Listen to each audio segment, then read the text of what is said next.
नमस्कार। कक्षा अष्टमी विषय विज्ञान पाठ है अपना 16 प्रकाश भाग 1।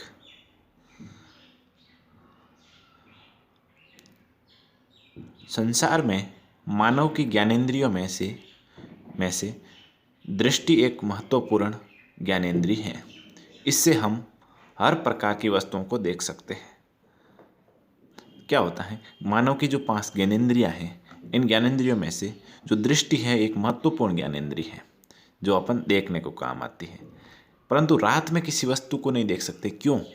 क्योंकि अपन रात में नहीं देख सकते कि दिन में देख सकते हैं। इसका क्या कारण है?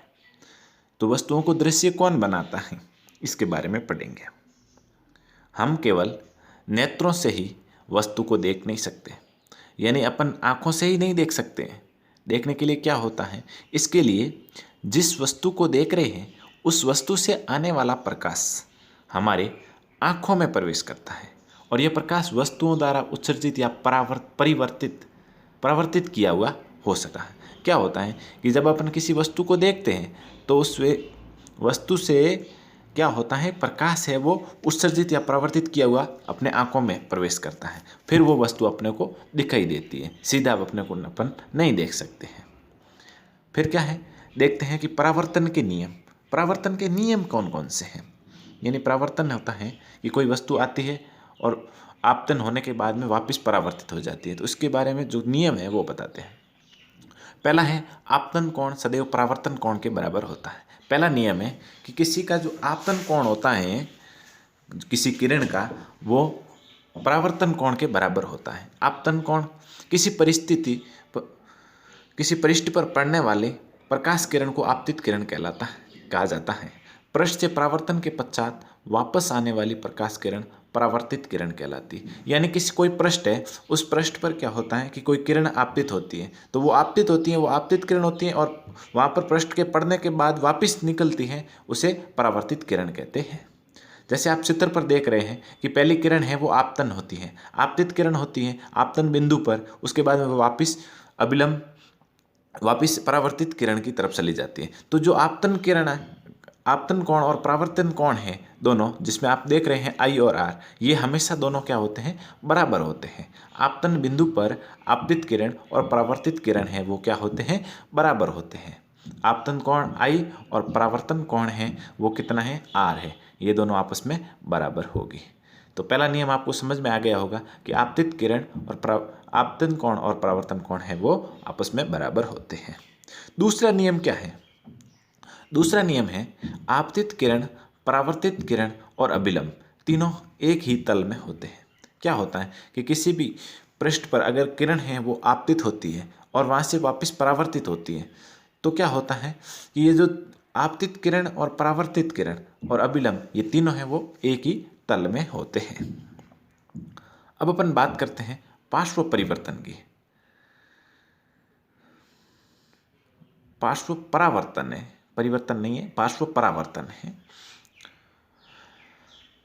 दर्पण द्वारा बने प्रतिबिंब में वस्तु का बायां भाग दाईं ओर तथा दायां भाग बाईं ओर बनता है। इसे पार्श्व परावर्तन कहा जाता है। यहाँ पार्श्व परावर्तन पढ़ना है। यानी क्या होता है कि अपन कांच में देखते हैं, दर्पण में देखते हैं, तो क्या होता है कि अपना जो बायां भाग है वो दाईं भाग की ओर दिखता है और जो दायां भाग है वो बाईं भाग की ओर दिखता है। ये जो क्रिया है वो क्या होती है, पार्श्व परावर्तन कहा जाता है। आगे बात करते हैं विसरित तथा नियमित परावर्तन। विसरित परावर्तन और नियमित परावर्तन क्या होता है, इसके बारे में पढ़ते हैं। जब सभी समांतर किरणें किसी पृष्ठ पर परावर्तित होने के पश्चात पुनः समांतर नहीं जाती हो तो वह परावर्तन विसरित परावर्तन कहलाता है। यह खुरदरी या अनियमित पृष्ठ पर बनते हैं। तथा इसके विपरीत यदि किरणें परावर्तित होने के पश्चात पुनः समांतर रहे तो उसे नियमित परावर्तन कहा जाता है। यह सदैव चिकने पृष्ठ पर होता है। क्या होता है कि कोई भी प्रकाश किरण है वो किसी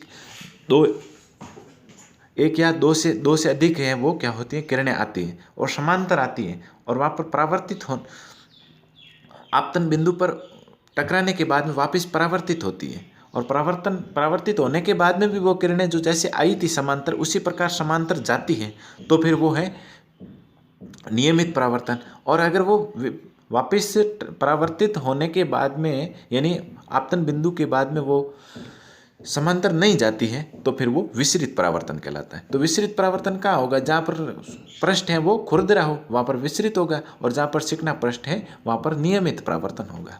जिसमें आप इस चित्र के हिसाब से भी देख सकते हैं कि नियमित परावर्तन कौन सा होगा? जो 3 किरणें आ रही है इस चित्र में, तो तीनों किरणें वो आपस में समांतर है, लेकिन यहाँ टकराने के बाद में, पृष्ठ से टकराने के बाद में वापस परावर्तित होती है, तो भी तीनों समांतर ही जाती है। लेकिन विसरित परावर्तन में क्या हो रहा है? देखो, तीनों किरणें हैं वो आती तो हैं, वो क्या आती है? समांतर आती है, लेकिन यहाँ से टकराने के कारण, ये जो खुरदरा पृष्ठ है इसके कारण टकराने के बाद में वो तीनों अपनी अपनी दिशाएं बदल देती है, यानी वापस जाने के बाद, टकराने के बाद में वो समांतर नहीं होती है।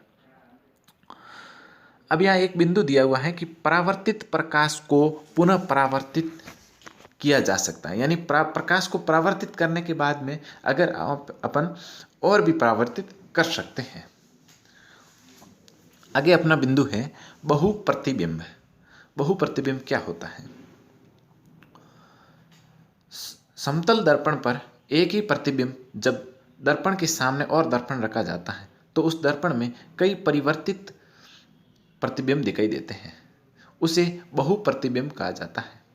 एक दूसरे से किसी कोण पर रखे दर्पणों का प्रतिबिंब कैलाइडोस्कोप बहुमूर्तिदर्शी से समझा जा सकता है।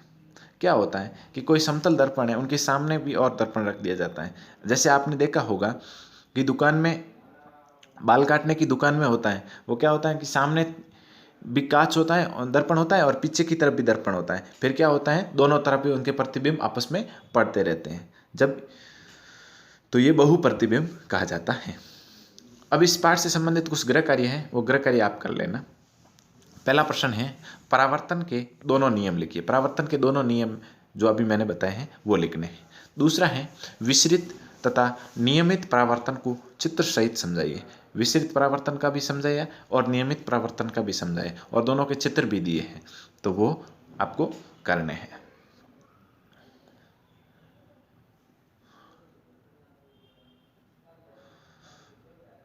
धन्यवाद।